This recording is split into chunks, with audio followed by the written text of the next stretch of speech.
Hi, everyone. Happy Wednesday. Well, I'm super excited to have on the stream today Ian Pryor. Ian is the co-founder of the Daily Malarkey and the chief executive of Headwaters Media, a communication and litigation expert. He has spent the past decade utilizing his experience at a crossroads of politics and media to successfully navigate some of the most challenging media environments in politics, government, and corporate America. And what really got my attention about Ian was this here article, Becoming a Cancel Culture Avenger, which is all about his experience basically getting put on a list in Loudoun County, Virginia, of uppity parents that the school did not want to deal with. And I just want to read just like the very first part of this article so you guys can get a sense of this. 2 weeks ago, I learned that I had been blacklisted in a local private Facebook group called Anti-Racist Parents of Loudoun County. The group included 6 members of the Loudoun County School Board, several teachers and county administrators, and Loudoun County attorney, and a handful of angry, privileged white women who have become known in these parts as Chardonnay Antifa, which I think is my favorite name of all time for these people. So Ian's going to talk to us about this experience and what he's been dealing with down there. Welcome to the stream. Yeah, thanks for having me. This is fantastic. It's been a crazy 3 weeks really since the list came out. It's kind of been a long time coming, really dating back to probably last summer. I really have never been somebody that's focused on local politics. Probably wishing that I had thought that through a little earlier. But I've been at the national politics, working in the Department of Justice, working for, super PACs, campaigns. So I've, acquired a set of political PR skills that I ended up putting to use a little bit last summer with a couple of things. First, there was, obviously post George Floyd, you saw a lot of Chardonnay Antifa, as I mentioned, sort of the wealthy, white, woke, privileged moms. Just on Facebook, freaking out about how everyone's racist and, this country is a horrible place. Now, that's certainly the pump had been primed by them complaining about Donald Trump for 4 years, but they really sort of went down that dark digital hole during COVID. And, there was a couple of stories that came out too on these Facebook groups about Loudoun County Public Schools. There was one in particular that was adopting curriculum from the Southern Poverty Law Center. Now, look, I know full well the Southern Poverty Law Center from my time at DOJ. I mean, they're the original makers of hate lists. They are the arbiter of whatever is hate speech, and then they'll label you, a hate group if you happen to have a position, different from them. And so I was kind of interested in this. I listened to the Joe Rogan podcast with James Lindsay. Like, wow, that's pretty interesting. That was a fascinating podcast. I started looking at his site, New Discourses, and then I read the Matt Taibbi article on Robin DiAngelo's white fragility, which was equal parts concerning and hilarious.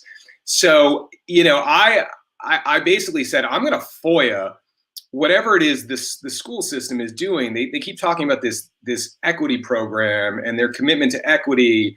And so I just sent a FOIA to get the contracts and figure out what are they doing. And what I found out was they paid nearly $500,000 to this place called the Equity Collaborative out in California, which is, steeped in practitioners of critical race theory. And this Equity Collaborative basically goes over to Loudoun County, does a bunch of focus groups, excludes Asian and Caucasian individuals from the focus group, and then comes out with a list of recommendations. Now, they'll have some anecdotal evidence of, there was racism here when this kid said something to another kid, or this kid got a different punishment than the kid he got in a fight with, totally leaving out context, right? I mean, we don't know what existed before then. So I got that story written up, and then I started getting kind of incoming tips. And then the next story that I pushed was there was a professional conduct code being proposed by the school administration, which essentially said that any staff member that criticized the school's commitment to equity, either on campus or in private, would be subject to discipline. So that went around the world a few times. And they eventually removed that. So that was kind of the first flurry of activity. And then November comes around, the election comes around, it sort of died off for a little while. And I didn't really give it a whole lot more thought beyond. In the fall, I had written an op-ed for the Federalist, kind of breaking down some of the things that I thought were problematic. The speech code, as I said, the spending almost $500,000 on critical race theory, getting rid of merit-based admissions for the Loudoun Academy schools because there were essentially too many Asians in the population there. So now they got to reduce that. And that was kind of it. I got busy with some other things, and then, 3.5 weeks ago, I found myself on a text chain with people saying that there was this list, and they were on it, and it was like proposing things like hacking people's websites and redirecting their web traffic to pro-CRT sites, raising money for this, doing mailing campaigns, all against parents and groups out here that spoke up against critical race theory in schools. So my advice was, well, you should probably send a letter to the U.S. attorney, because it looks like there's some illegal criminal thoughts there that they're trying to put into action. And that was kind of the end of it until the next day when I find out from a reporter that I was on that list. So I said, well, okay, now I'm gonna take this a little step further, because from my perspective at that point, I've been in politics. I've gone on Fox, dozens of times to talk about DOJ stuff or political stuff, whatever. If I'm on a list by some crazy Chardonnay Antifa that are doing like 1.5 liters of barefoot Chard through 4 masks, I'm not really that scared. But what it did motivate me to do was to use that opportunity to, one, highlight how, the personify cancel culture, right? It's not just moving the Major League Baseball All-Star game from Atlanta. It actually has worked its way into the suburbs where people will be targeted if they don't agree with your views. And then 2, I think that the follow-up to that was, this was really, they handed this gift on a silver platter.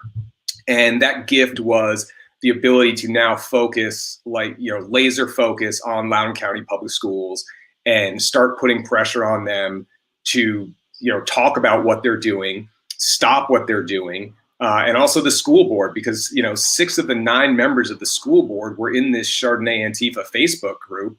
And, there's some questions on whether that those the communications in that Facebook group would qualify as open meeting records. But in any event, you can certainly say that that's an abuse of power. And that's what led us to the final step, which is to put together a campaign to recall those 6 school board members, which we're starting to ramp up just now. So it's been an interesting experience, certainly understanding how many different people, it's not a Democrat, Republican thing. It's not a conservative, liberal thing. There are people from both sides of the political aisle, from the ideological spectrum, that are just ticked off about what's happening out here. And it's, if it can happen here, it can happen anywhere, and it is happening everywhere. Well, and there's so much to unpack in what you just said, but I want to hit on that last point first, because oftentimes, I was a Democrat for 20 years. I kind of left the party when all this nonsense really started ramping up because it just got way too crazy for me. And a lot of times I think people mistake that, they think that the only people that are concerned about this are on the right, or they're Republicans, or they're lifelong conservatives, or what have you. I don't think that that's the case. I think more people on the left are concerned about this than people think. Can you tell us a little bit about some of the feedback that you've received from both sides of the aisle? Sure. I talked to a Democrat yesterday for over an hour about this. And, the one thing that's consistent, and certainly when I'm talking about it, is, people that are liberal, that are traditionally liberal, value free speech, right? They look at, the ethos of what Martin Luther King stood for, which is value somebody by the content of their character, not the color of their skin, right? Those are liberal ideologies, but they're not ideologies that are just unique to liberals, right? It's good people across the spectrum.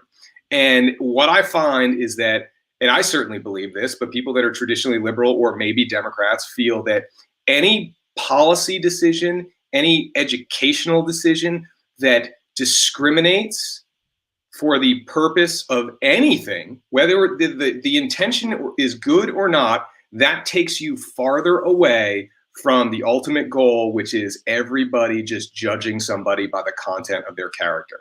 And so I think that's really the unifying theme. Now, if you get to conservatives, I think conservatives are certainly concerned with that, but they also see, Marxism here. They see, activists, essentially Marxist activists using, the problems we've had in this country since its founding, right? Which is you've had two classes of citizens until the Civil War, and then even after that, it didn't quite work until we get into the 60s, and we're still paying the price for that as a country. So that's in our psyche, and so these organizers and the people that are pushing critical race theory, whether it's people in the United States or China, they see that this is a way to make people uncomfortable, silence people because people are so uncomfortable to talk about racial issues because of what they might be called.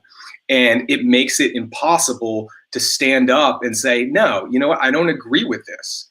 And as a result, it just incrementally gains. It works its way into corporate America. It works its way into our political institutions. It works our way into our educational institutions. And before long, we are going to be completely divided along lines, based on race, based on ethnicity, based on all these identity groups that they want to form to essentially divide and conquer.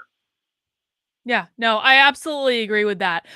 So we're hearing from both sides of the aisle that this is a problem. What are the other things before this slips my mind that I think is so interesting is that you said at first they removed both white people and Asians from their little study. Right. Because I think that Asians are one of the most confused populations in this whole ideology because sometimes they're at the top of the oppression hierarchy and sometimes they're at the very bottom of the oppression hierarchy. Can you tell us a little bit more about that? Yeah, and I think that's right. And there's two schools out here that are in the general vicinity. There's Thomas Jefferson High School, which is a STEM school in Fairfax County, which is one of the top schools in the country, and then there's Loudoun Academies, which is similar here in Loudoun County. Now, what you have is these are merit-based schools. So you get in based on your testing, how you performed in school, merit-based admissions. And as a result, you have I think Thomas Jefferson, it was 80% Asian population. And then in Loudoun Academies, it was, I think, 55% Asian population in the enrollment, which is much higher than the 23% overall Asian enrollment in Loudoun County Public Schools. So now they say, well, we can't do merit anymore because we need this racial demographic here is underrepresented, in this school, and this other demographic is underrepresented in this school. So we've got to get rid of the merit-based admissions. What's the goal for that? The goal is to lower the Asian enrollment in these schools, right? And to basically hurt them, whether it's intentional or not, to help another group. The irony, of course, is that probably the group that it's going to help the most are going to be Caucasian students, right? Because they make up more of the population, so you're going to have more of them there. So has their tune changed at all since the whole, Stop Asian Hate movement has arisen in the last couple of weeks?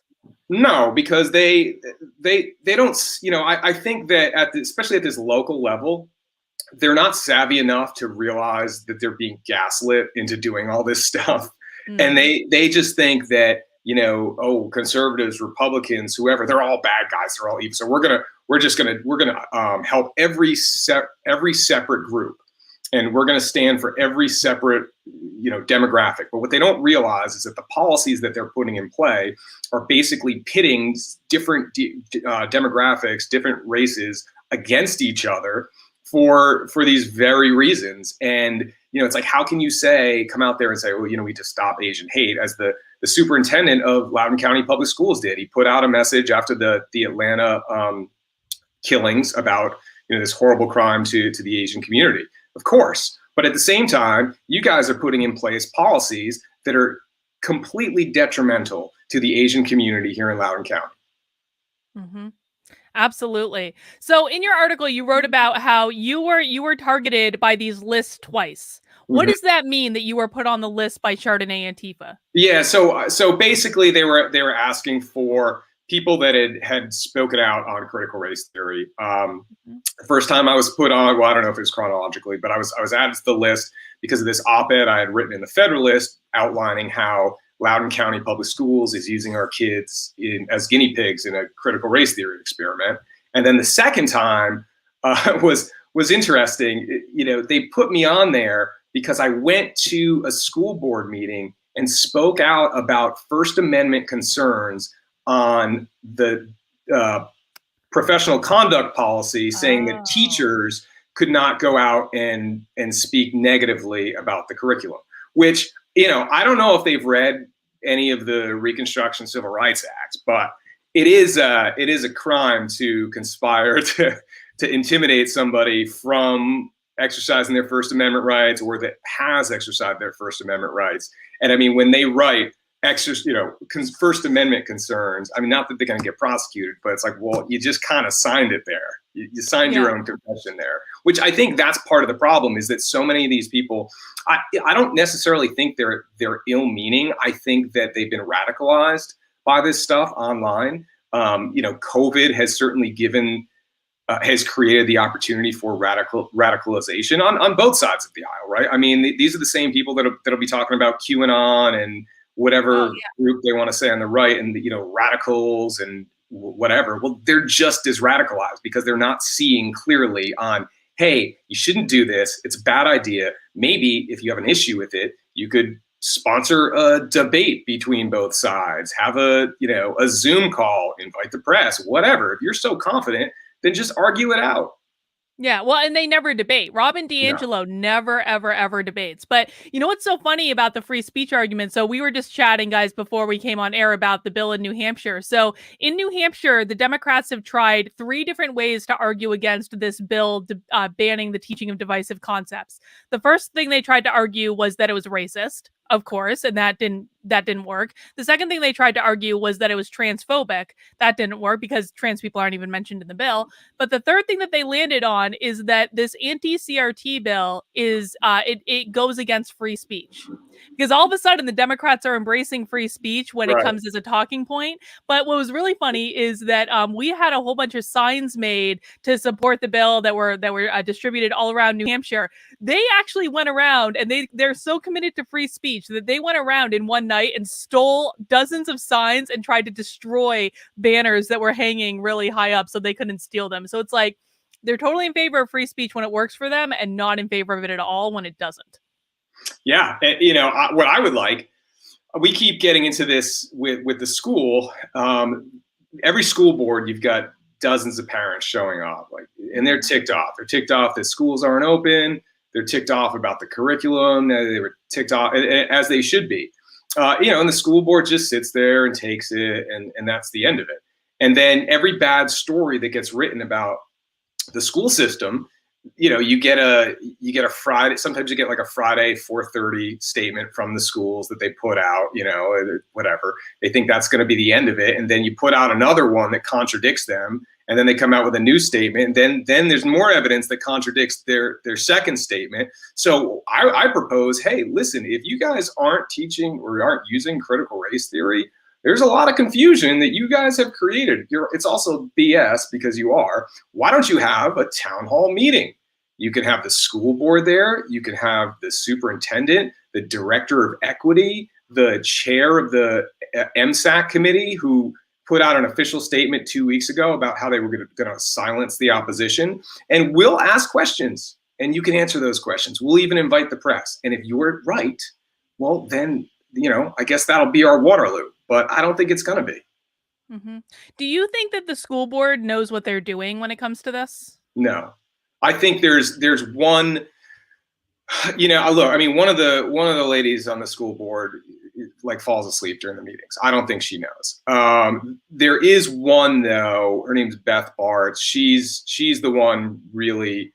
She's aggressive on Facebook. She's been censured for inappropriate social media interactions with parents.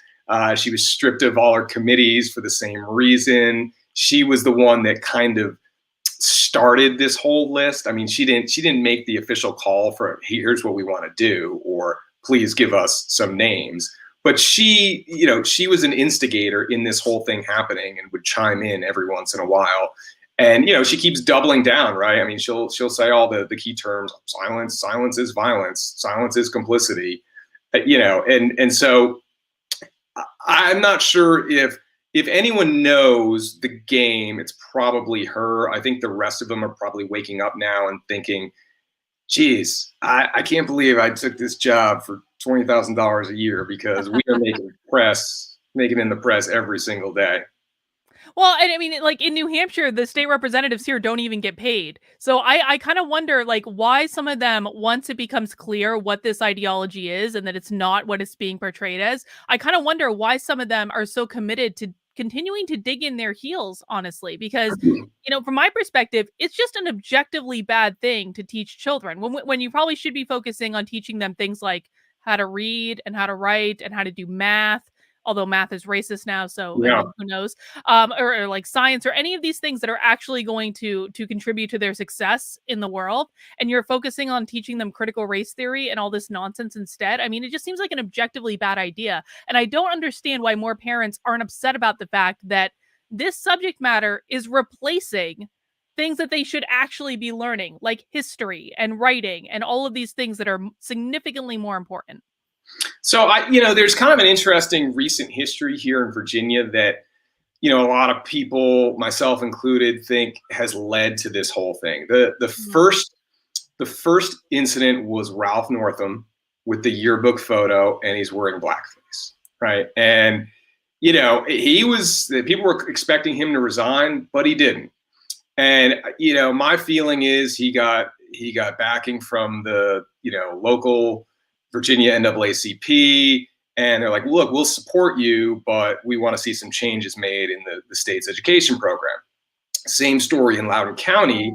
In 2018, you had one of the elementary schools, a gym teacher did an exercise, and it was like the Underground Railroad exercise.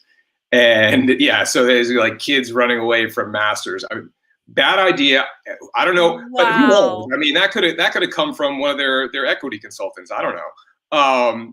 But certainly a bad idea, bad press, and I wouldn't be surprised if the Loudoun County NAACP at that point said, you guys are a mess. Then they get the they file a civil complaint with the Attorney General's office. The Attorney General's office brings a complaint against Loudoun County Public Schools. They get these findings, and then voila, we need to redo Loudoun County Public Schools. And, one of the key things that I've noticed is, and this has happened to me 3 times. Every time I do local TV on this issue, they'll put me on, and it's, first of all, the local paper out here hasn't covered one single. Oh, of course not. Nothing. But that's fine. I mean, go on Tucker Carlson, and millions of people are going to see it versus the 25 people that read the Loudoun Times-Mirror. But I've done the local shows like NBC4 and whatever the affiliates are. And what they will do is they will never put somebody from Loudoun County Public Schools on to refute. They will always have the head of the local NAACP on to refute, right? Because that way it say, well, if this guy's saying this and then the NAACP comes in, then it must be racist. Now, right. One of the great things about that is when she gets on during the Skype or whatever, she's sitting in a room with like a giant baby grand piano in the background. And it's like, come on, you're over here talking about white privilege and all this stuff. And I don't have a baby grand piano. I imagine they're very expensive. It would be cool to have one in my office, but it's not big enough. I hear you. True Vikes fan says, I called my senator and his office called back and asked me to call and talk about it. What's the most important thing I need to get across from him? This is a great question. So if you're talking to people about this, like, how have you been discussing this issue with other parents and other people who are concerned about this? What do you find really resonates with them? Honestly, the things that resonate the most are the actual lessons, right? Yeah, I agree. I put out a few today. There were slides on white supremacy, microaggressions, white privilege, white fragility. There was a video last week of a teacher basically berating a kid for saying, look, I know what you're trying to do. I don't really care about the skin color of these two people. Like, why do we have to even do this? Videos things that people can provide that are visual. Mm-hmm. It's a lot harder to explain this concept because it's complicated and it's not. I mean, at the end of the day, what is critical race theory? It's you see everything through the lens of race. Every single interaction, every single word, every single institution, you ask yourself, how is this racist and how do we change it? And if you're an anti-racist, your goal is to spend every waking moment thinking that way. And if you're not an anti-racist and just believe, look, I don't really care, I just care what kind of person you are, well, then you're part of the problem. And so, looking for things like equity, which is not equality, right? They're different. So looking in lesson plans for words like equity, culturally responsive learning, those are the things that can tie into critical race theory, and they will deny it, but that is the language of critical race theory. And anti-racism is the language of critical race theory. So, I mean, some of the things I would do other than lessons, I'd go, find out, and they usually have it in sort of their equity plans, like the books they're recommending, right? Ibram Kendi. Okay, go read some of Ibram Kendi's stuff and then highlight the parts that are just most batshit crazy, to be honest with you, right? I mean, he wants to start a department of anti-racism that has basically veto authority over every federal, state, and local policy, which, as we all know, is completely unconstitutional, and also can levy fines on private companies that it deems aren't anti-racist enough, right? He says discrimination in the name of equity is anti-racist. Well, no, discrimination is discrimination, and anything that we do, as I said, I think before we got on, we need as a society to always be progressing to the point where we all judge people by the content of their character, not the color of their skin, not their gender, not their sexual orientation, ethnicity, religion, whatever, right? And anything that we put in place that is not moving us towards that goal is a detriment to our society, and it's a detriment to our culture. Mm-hmm. So, okay, I want to go back to you being put on the list to be targeted by Chardonnay Antifa. What did they try to do to people on those lists? Well, so it was it was confusing because there were two posts. There's this one post by this woman, her pseudonym was Jen Morse, and she said that, we have to fight back against these anti-CRT people. She was really, the focus of most of their energy was on this one group out here called Parents Against Critical Theory. And I'll get to that in a second. But, they said we need to shut down their websites. We need to find hackers that can do that. We need to engage in mailing campaigns. We need to expose these people, and we need to get donations for this effort. And then there was a subsequent post on this page, like, an hour later. It's like, okay, here's what we need. We need the name, we need the where they live, the town they live in, and their school board rep. And then they started adding the names to the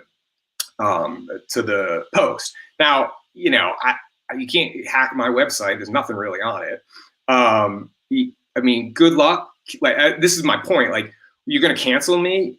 Okay, well, you're just going to make me get to go on Tucker Carlson and, Fox News Primetime and write a bunch of op-eds and go talk about cancel culture and highlight, what lunacy critical race theory is. So good job canceling it.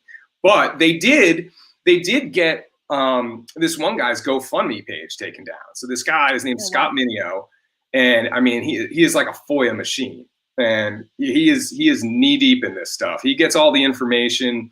And he puts it up on his website, and so they conspired basically, and they got GoFundMe to take down his website or his donation page. Now, of course, Boomerang, he gets a new donation platform and raises like twice as much money in a few days as he had ever raised in, I don't know, a year or so of having this website up. And then he got to go on Fox and Friends and talk about it. So, they are not very good at canceling. They're very good at making things boomerang back on them because a lot of people are just tired of it, and they say, well, you're going to do this. Well, I'm going to use it to my advantage, to punch back and punch through this facade that, oh, you can't say anything about that because people can call you racist. And it's like, well, if you know you're not, and then you punch through it and you don't back down and you don't let their sort of anti-free speech shield of single-ply toilet paper scare you, you can just run right through it and you see there's nothing else on the other side.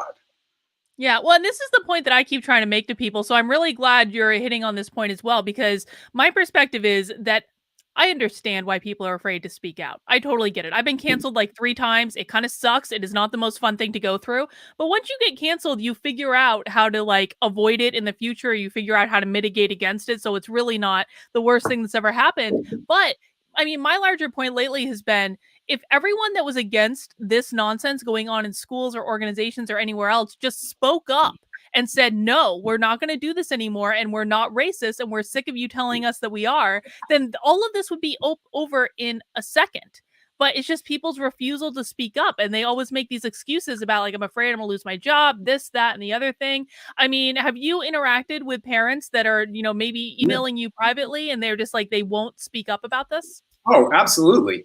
There's a lot of people like, I support you. I have to lay low because, I work in corporate America, and, I work for this woke company, and we're doing this kind of training every day. And I just can't risk my livelihood on it. For others that are independently or, self-employed or, work in the political arena, it's a lot easier to do it. And that's the problematic thing, is that it's hard to, it's hard to get support for organizations. I mean, we talk about, and this is kind of jumping around a little bit, but, there's always this talk of like dark money, right?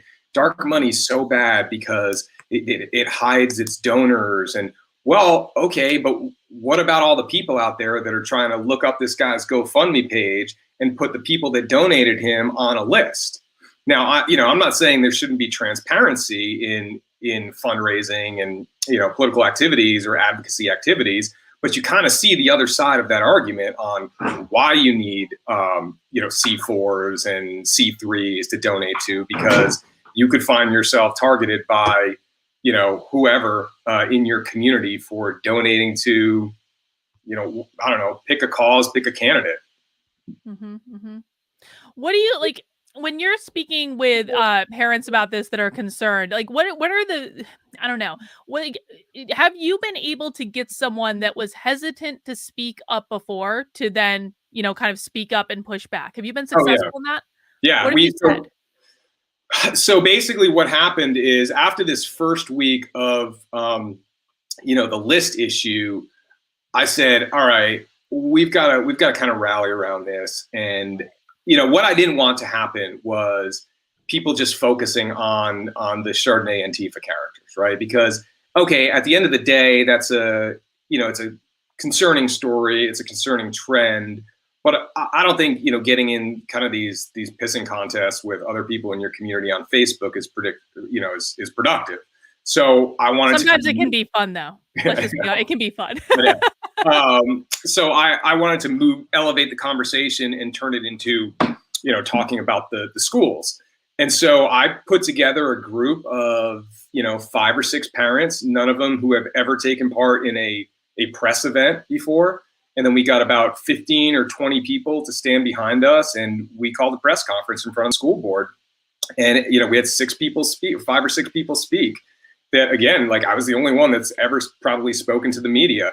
And then after that, we had one of the guys there. He's been on television twice. We had other folks that spoke that have given TV interviews. And, I don't think they would have done that if, there wasn't a sense of togetherness and belief, like, look, we're in this together. We're not going to sit back and, let special interests, and I say special interests, not in the, typical political playbook, but like, really, whoever's running our schools, it sure as heck isn't the parents.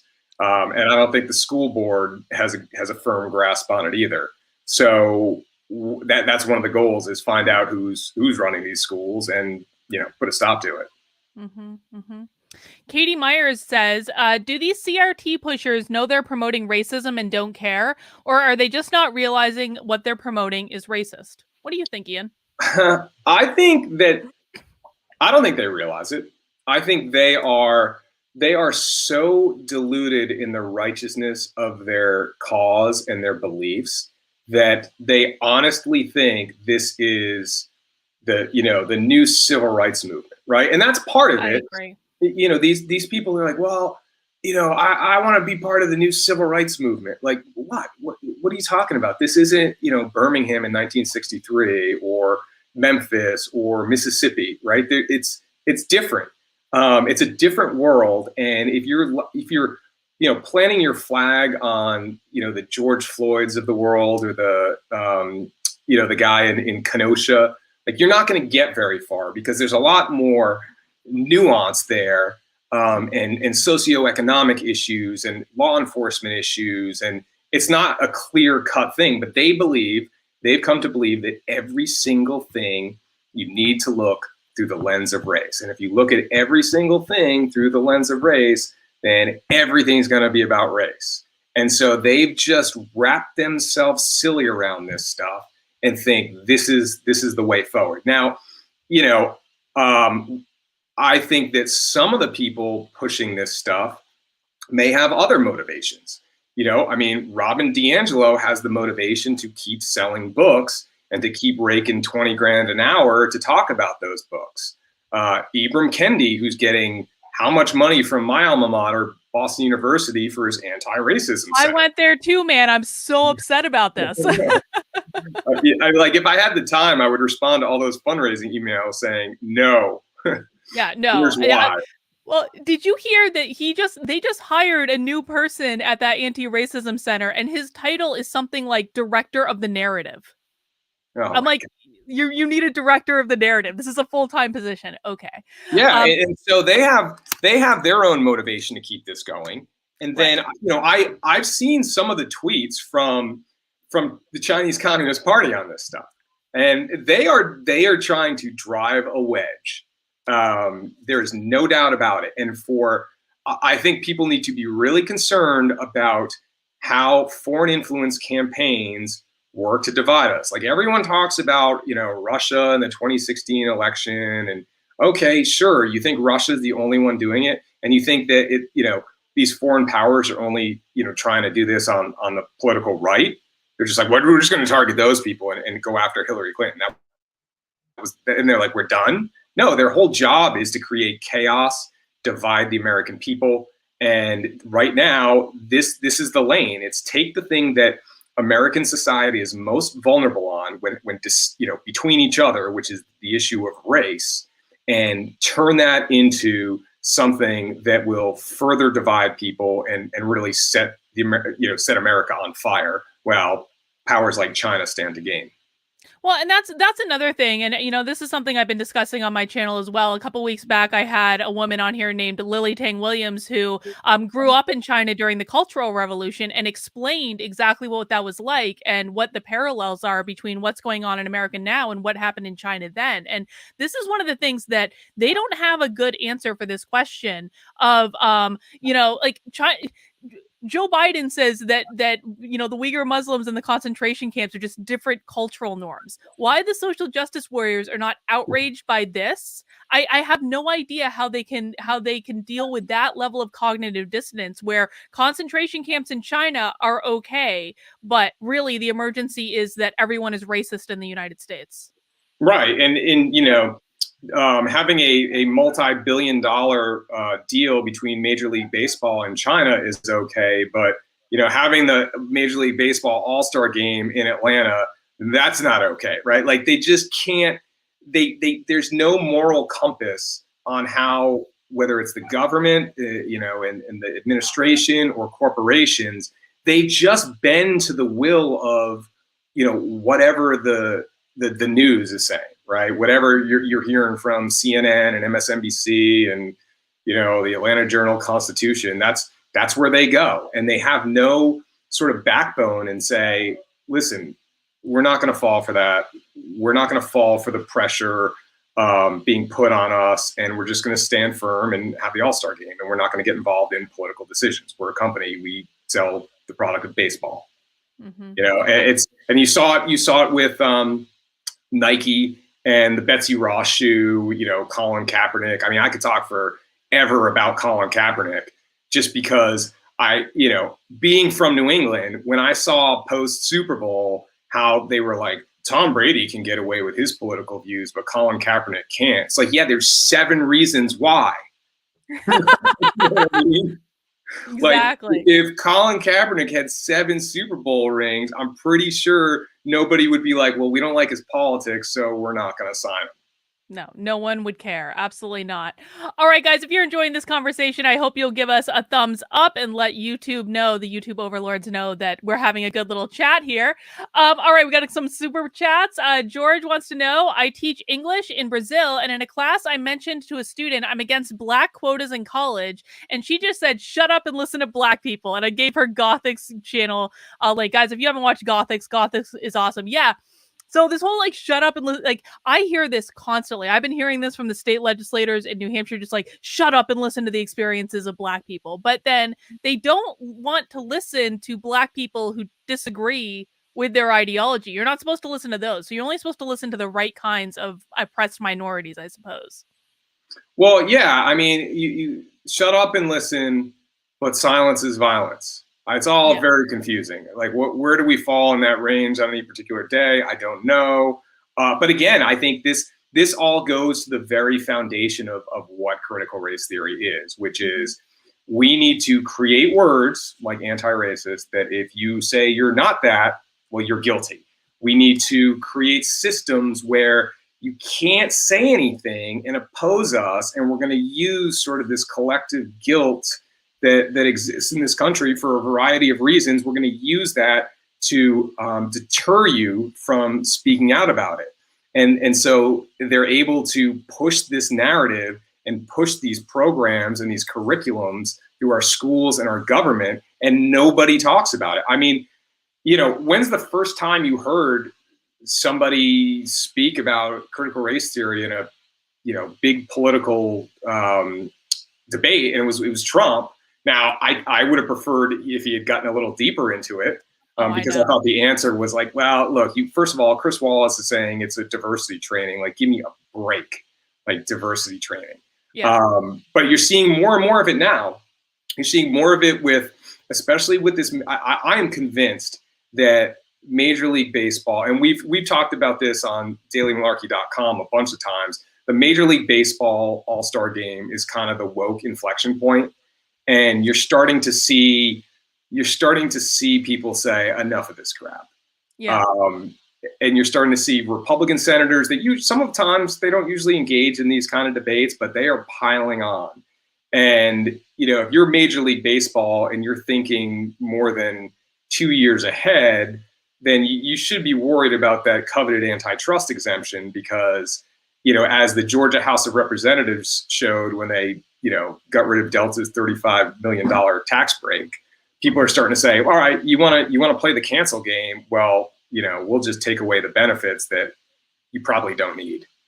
Yeah. Well, and that's one of the things for me. It's I feel like on some level, the businesses must have factored in to their decision making some of the ramifications of doing this. I mean, they had threatened Delta to take away those tax breaks before. So, I mean, I can't imagine that it was actually a surprise when they took them away for speaking out against this. Or, I agree with you that we're hitting a moment of inflection. I kind of feel like the resistance is kind of getting organized right now. We're all a little bit disorganized after the election for many reasons. And I feel like people are at least starting to come together and trying to figure out how to fight back against this. And I think the question that I just, is in my head constantly is, what is the best way to do this? Because,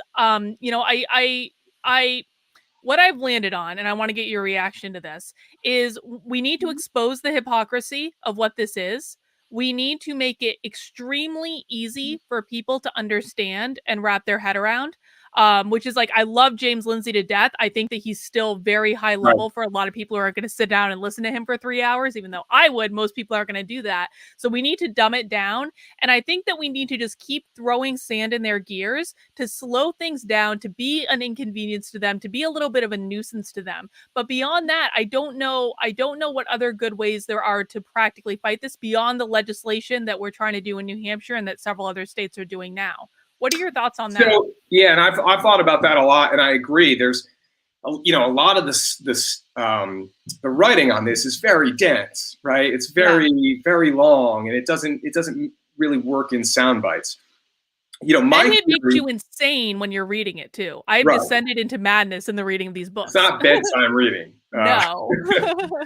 My take on it, and this is coming from sort of a decade in political work, is taking people that are established or that understand kind of high level major league politics, and taking that and going down to your local government, right? Whether it's a school board, town council, board of supervisors, and start there.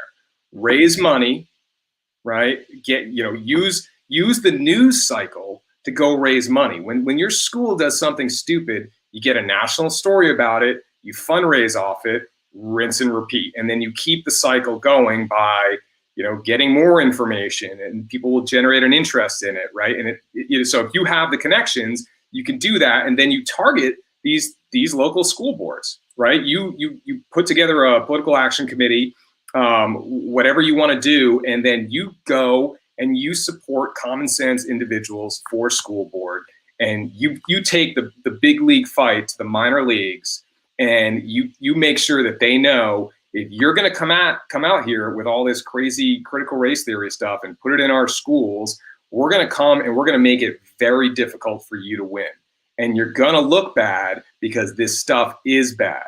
And I think we've receded from local politics so much lately that a lot of people have been able to gain a foothold in the education system, in local political system. It's time we got to take that back. And I think, raw political activity locally that's coordinated, that can raise money, that can use the media cycle to build, to put a national spotlight on a place like Loudoun County. Like, we put a national spotlight on here. So now what we've got to do is we've got to raise money. We got to get more stories. We got to keep raising money. We got to, air ads, mail, whatever you want to do, and then get people on the ground that'll go and get signatures for a recall. And in doing that, if we're able to recall some of the school board, that's great.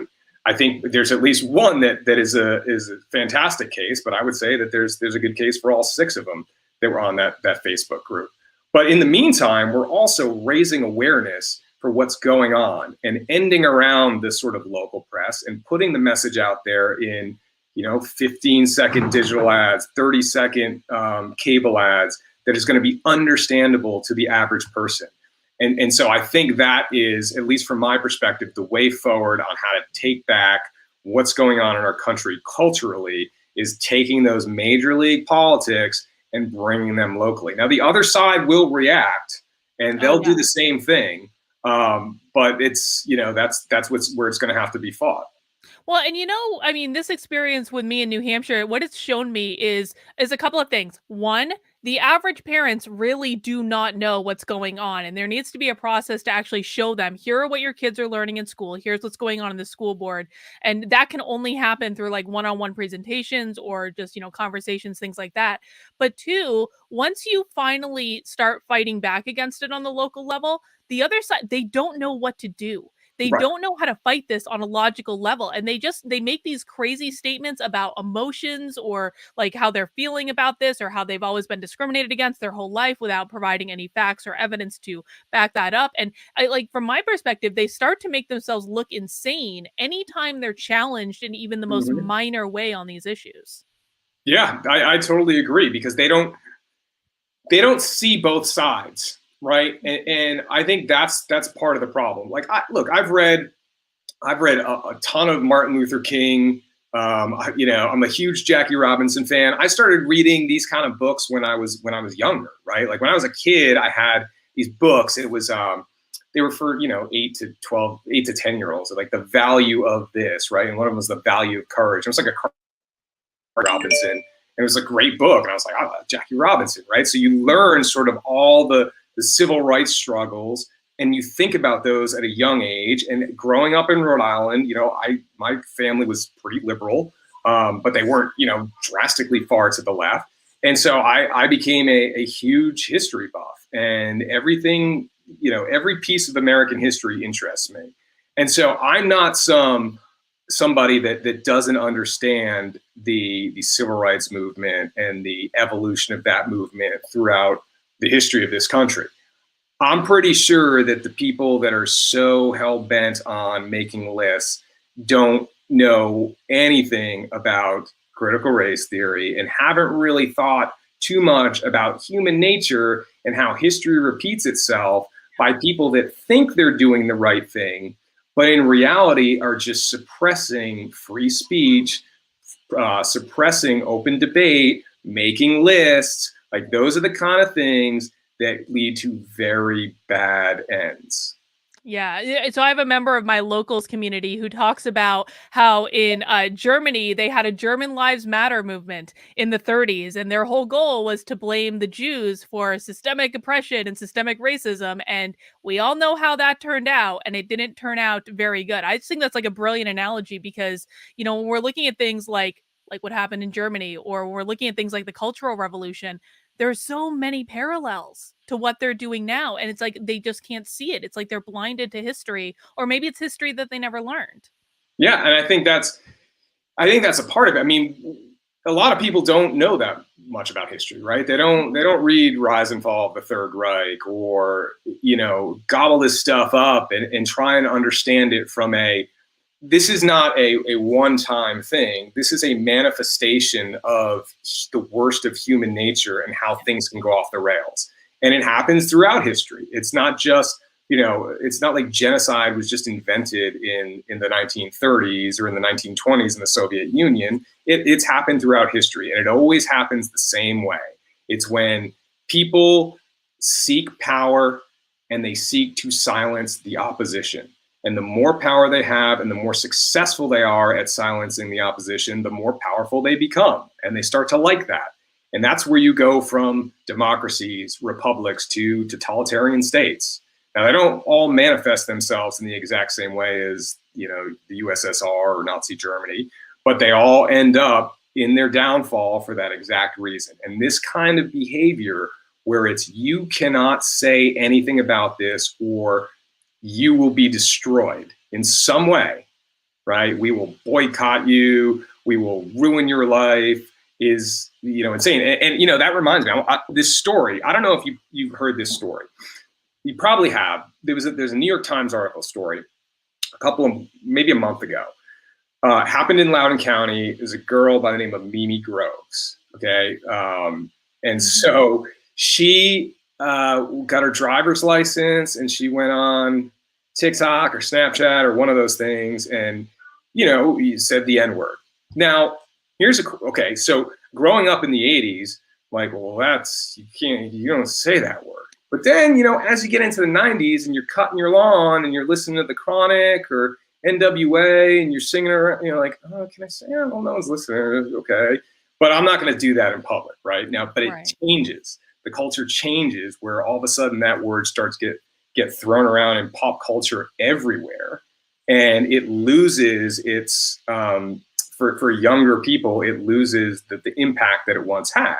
So how was she saying that? Was she saying that because, how and why was she saying that? Why did she use that word? Is it because her friends who come from different backgrounds that are multiracial talk to each other like that? Kind of seemed like that's what she was doing. I don't think that she meant any harm by it. But one of her friends, black kid named Jimmy Galligan, decides he's going to save that video. And 4 years later, she's at the University of Tennessee on a cheerleading scholarship. And she put something on social media saying, I support Black Lives Matter. and then he pushes that video out, gets her Tennessee cheerleading scholarship revoked. She has to leave University of Tennessee, is now in community college, and was the subject of a New York Times story. And, you know, her life right now is, I mean, I don't know how you recover. Well, I do know how you recover from it. I just don't know if if she would take the steps to do it. Right. Right. And What's so sad about that whole story to me is that this kid that did this to her has gotten so much positive reinforcement. right. It's only been encouraged. Like, he got featured. He was basically the hero in a New York Times article. Like, and it's only going to continue to encourage this behavior, not only with him. I'm sure this is not going to be the last time he does something like this, but with everyone watching.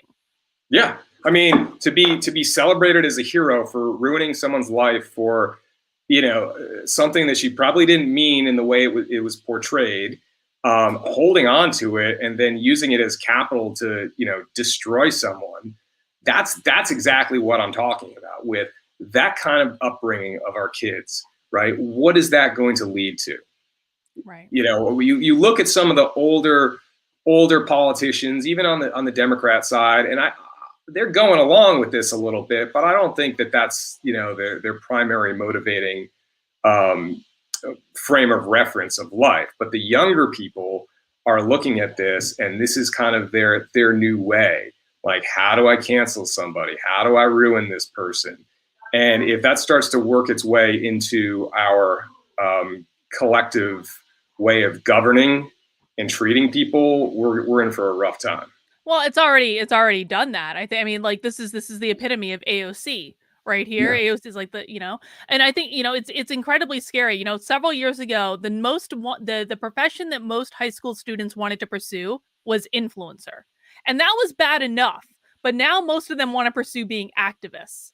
And combine those two, and, like, you know, we're setting ourselves up for a world of hurt. Nathan asks a good question. How much do you reckon this is an issue with the teachers' unions? It seems to not really be anything more than a restrictionless super PAC, because it sure doesn't help the teachers or the students. What do you think about the teachers' unions? You know, that's a good question, because I've often wondered, and I use that professional conduct code that we were talking about that's trying to silence teachers from speaking out against that.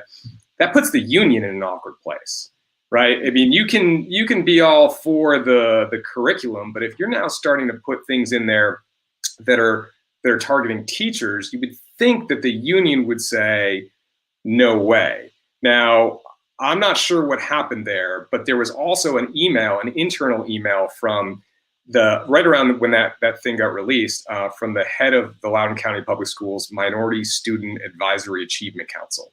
And she sent an email saying, we've gotten some negative, I'm summarizing, but we've gotten some negative feedback from some of the teachers over our equity training and whatever. And those people have no business in our classroom, and we need to basically get rid of them, right? Like, the union should say, this is ridiculous. Like, you are not letting our teachers teach. You are not letting them be who they are and you know, become the best teachers that can serve their community and their students. Now, you know, I don't know where they are on this. I would suspect that they're probably on board with it, because the CRT infection has traveled far and wide. And while the rank and file members of teachers unions probably, you know, might not be on board with this, I always look at the union leadership and say, well, whatever the left messaging is doing, they're going to be bought in. Mm-hmm. I agree with you. All right, I just want to acknowledge a couple other super chats, guys. Alexandra says, as Joshua would say, mount that like button. Thank you, Alexandra, for the support. Andrea L says, someone needs to email their congressmen/women, House and Senate, no matter Democrat or Republican. I agree with that. I think that everyone should be reaching out. CB just says, thank you. I appreciate that, CB. And then CB also says, expose teacher colleges more, please. They are making more enemies and tribes. Yeah, I mean, this is another thing that I thought about is, you know, when it comes to the public schools, it almost seems to me like this is going to take a full generation of new teachers to fix this problem, because not only are, you know, the teachers that are coming out of the teacher education programs basically indoctrinated into this ideology, but the people teaching the teachers in the teacher education program are. And I just like, I've always been a big proponent of, well, I used to be a big proponent of the public schools, but I don't know how to fix this problem now with so many teachers coming through these education systems that are teaching this as part of the curriculum. Do you have any thoughts about that? Yeah, I mean, I think it really starts at the top on a state level. That's my sort of best analysis right now. Like what Ron DeSantis is doing in Florida, what one of the gubernatorial candidates out here, Pete Snyder, is going to do if he's elected. Is like, no, we're getting critical race theory out of institutions, out of schools. But that doesn't answer the question of, well, what about all these teachers that have been going to all these schools that have been trained in all of this stuff? How do you deal with that? And I think that's a great question. One, I don't have the answer to. Certainly when you're recruiting teachers and when you're hiring teachers and evaluating teachers, it needs to be clear lines that this kind of stuff should not be taught, and anyone that's teaching it, I don't know what the remedy is given teachers unions and whatnot, but it should be made clear from the governor to the secretary of education to superintendents, principals on down, like this kind of stuff is not to be taught and utilized in our teacher training or classroom. We are focused on building critical thinkers, not indoctrinating people with critical race theory, because we want to have students that can go out and thrive as adults and make their own decisions. And, look, one of the things that we touched on this before, I mean, who knows? We could all be wrong, right? We could be wrong. And like, this is, this is going to make our society a fantastic place if we're all divided on race and we sort of resegregate everybody and, we get rid of integration and we give, identity politics, power to different groups. Okay, well, let's have that debate. Someone come explain to us why the end result of what all this stuff is good. And don't give us the, here's the academic word salad that we learned in our, master's sociology, gender studies, whatever liberal arts degree you have. Let's get right down to brass tacks. This is what's going to happen. Tell us why that's good. Right. No, no, they can't. They absolutely can't. They have not thought this through to the most logical conclusion of their ideology. And it's like they don't even care. It's like you ask them this question and you just get a blank stare or you get an instant pushback and then they deflect over to something else. It's the weirdest conversation to have in the world. Let me ask you this, because you just brought up Ron DeSantis in Florida. Now, one of the frustrating things for me about this whole thing is that I want to see the Republicans fighting back against this more, especially Republican governors. Now, people who watch my channel know this, but like my governor in New Hampshire, Chris Sununu, who allegedly is a Republican, I don't even think we can, he's a rhino at absolute best. He's been saying that if this bill to ban teaching these things in the classroom passes, he's going to veto it. And it's like, what are you even doing? And I don't understand. And maybe you can give me some insight into this. Why doesn't every single Republican governor come out and say, this is unacceptable and we're just going to put a stop to it? Why would someone like Chris Sununu threaten to veto a bill if he wants any future in the Republican Party? That's a great question. And, speaking of kind of racial issues, Martin Luther King really said, look, when he was talking about the difference, civil disobedience, nonviolent civil disobedience versus the rising Black Power movement, people asked him, well, are you afraid that you're going to lose consensus? And he's like, look, I don't want to follow consensus. I don't want to see a poll and then make my decisions based on that. I want to be a consensus builder. And if I'm the last person here on the nonviolent civil disobedience train, so be it. And that's what we need. We need more people that are going to say, I don't really care what the polls say, because the polls will change if I start messaging on this, right? If I stand up to this, if I do what Ron DeSantis did, and like the polls will change. If you say nothing, you're like, well, this issue is going to hurt us. Well, yeah, okay. Don't just sign it and not do anything. When these issues come up, you can't be halfway in, because if you're halfway in and you sign something, you'll get crucified. You need to take it and go on offense with it. And if you do that, and people understand what it is, the rest will follow. And like, not to plug the Daily Malarkey again, but we did something the past 2 days. We basically covered, Republicans getting strong on this stuff, right? And you're just seeing it from DeSantis, from Mike Lee, Tim Scott, Marco Rubio. I'm trying to think of some of the others, but they're pushing back. They're pushing back hard. I mean, Kemp, even Kemp has done it. Greg Abbott in Texas, he's like, yeah, I'm not going to throw out the first pitch. And now those aren't the kind of bold moves necessarily that DeSantis did, but I think there are people that are starting to get, if you message this right, this is not just a Republican coalition builder. This is a coalition builder that a lot of people care about. And it doesn't matter what party they are, because at the end of the day, they have to ask themselves, what kind of person do they want their kids to be?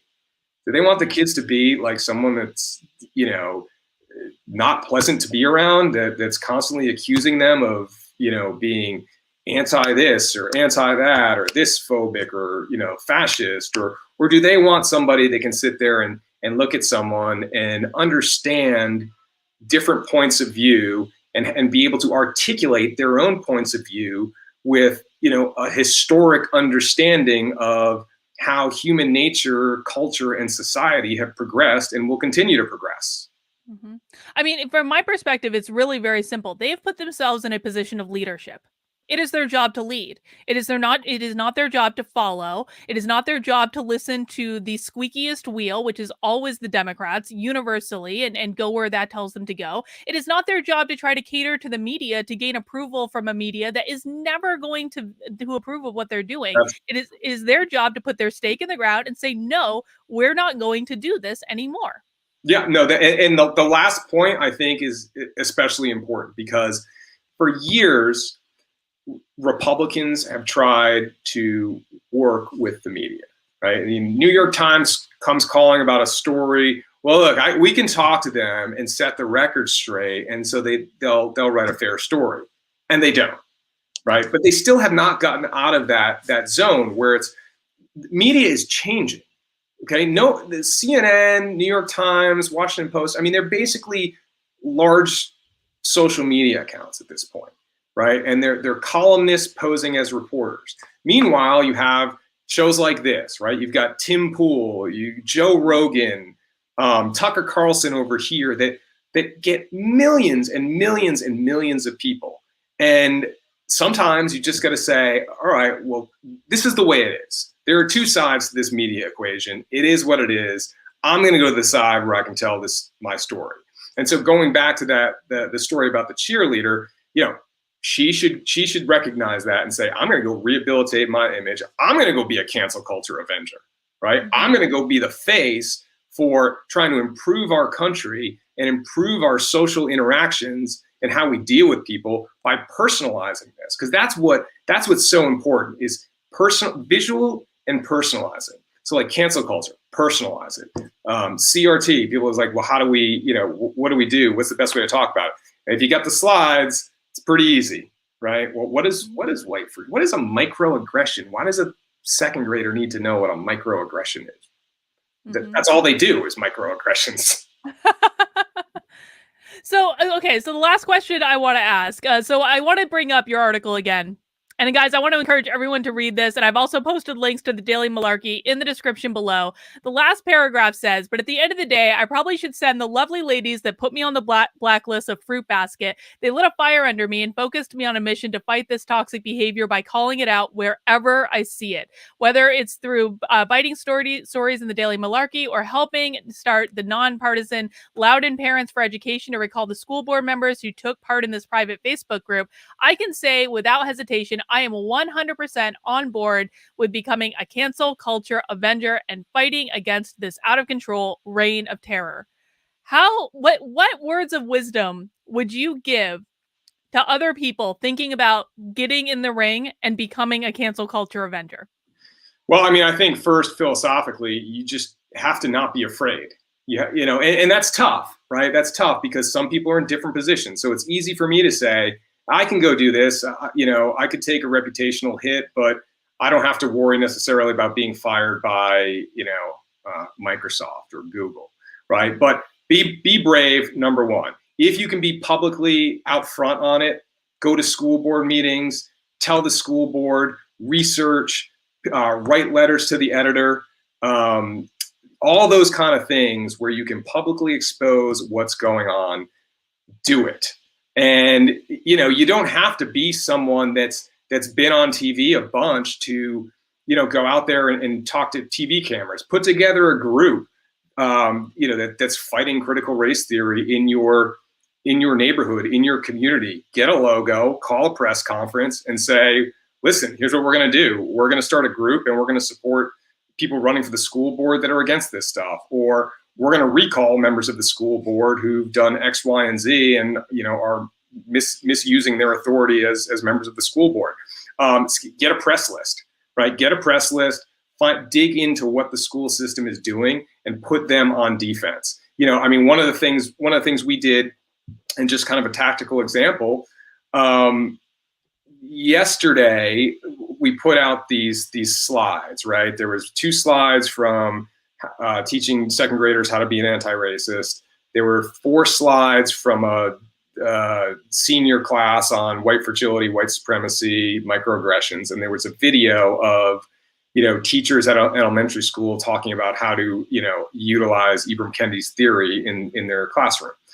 And so we put that out, and the school comes back and says, after a month of saying, well, we don't do critical race theory, they're like, well, we never said we said we don't do it, but we didn't say we didn't talk about it. And this is just an example. It was a course where we were talking about different theories, but under no set of circumstances do we use critical race theory as a foundational principle. We use culturally responsive learning. Okay, well, it's pretty easy to Google critical race theory, culturally responsive learning, and find dozens of articles saying culturally responsive learning is critical race theory in action. It's like, okay, well, so you just admitted it, right? It's really just playing chess while they're playing checkers. So I guess the steps are: get a press list, get emails of people that that will be supportive, put together a group, hold an announcement, come up with some kind of plan of action, a call to action, and execute, and send as much information to the press, and not just your local press, your national press. Find the places that are interested in these kind of stories: the Daily Wire, the Daily Caller, Town Hall, Fox News, and make sure that they know what's going on in your neck of the woods. Because if it's a good enough story, they will write it. And if they write it, then you've got the match ready to burn, and you can just go from there. Mm-hmm. I want to add one more thing onto that. And I feel like there's even something that comes before it, which is you've got to pay attention to what your kids are learning. And this is all the more easy when they're doing it on Zoom. Like, pay attention to what they're being taught. Pay attention to the homework assignments. Really make sure you're watching what the teachers are doing, because I agree. Like, some of the most compelling stuff comes out of, I have a recording on my channel that a 14-year-old made me of their class's social justice unit that basically walks through exactly what the teachers are doing to indoctrinate these kids into this ideology. So make sure you're paying attention, recording everything. And if you aren't willing to speak up yourself, get it to people who are, because there are plenty of people that will speak up and will release that information and embarrass the hell out of the schools. Yeah, and also look at the statements that come from the schools, because they don't think. They put these things out. It's you have people that are putting out statements, that are putting out policies and ideas that I don't know if they've read the Constitution, but it doesn't seem like they've read it recently. One of the things they did, they put out an advertisement for what they call equity ambassadors in the school system. The only problem is if you were white or Asian, or you couldn't be one. So, that's kind of legally a no-no. And highlight that, right? Find a local paper, write a letter to the editor, highlight that. It's amazing how stupid some of the stuff that the schools do is. It's like you almost doubt it. You're like, am I wrong? Is this? Yeah. They cannot be this stupid. They are. Usually you're right. No, they 100% are. Okay, I lied. I've got one more question. Okay. What college did you go to at BU? College, CAS, college. Okay, good. I was like, if you're one of those management guys, because I went to comm, and so I was cool with the CAS people, but not the management kids. The management kids are awful. Yeah, then I went there for law school too. So the ugliest law school in America, right there. Yep. All right, Ian. Well, I want to thank you for coming on my channel today. I loved the conversation. I think there's so many good takeaways from it. Do you have anything else you want people to know about you? No, I think that's good. I mean, I'd love it if people signed up for our daily email at dailymalarkey.com. And I appreciate being on the show. I love talking about this stuff. I think it's important, and people have to fight back. Awesome. So everyone should definitely go on and sign up for the Daily Malarkey. I know I'm going to, but hearing all the stuff that you're releasing about the schools, I think that that's always something I want to be aware of. Now, folks, if you thought this was my only live stream of the day, you're going to be disappointed, because I'm going to take a little break and I'm going to come back in about 45 minutes and I'm going to watch. I watched the craziest critical race theory webinar ever last night, or I had it on in the background. It was the opponents of the bill in New Hampshire whining and complaining and doing a whole struggle section about how the Republicans in New Hampshire are mean for trying to pass this bill. And I've got it recorded and I need to watch it. So I might as well watch it live on my channel and react to it with all of you. So I will be back around 5 o'clock Eastern time to do that, taking a little break. And I will see you guys soon. Have a great rest of your day.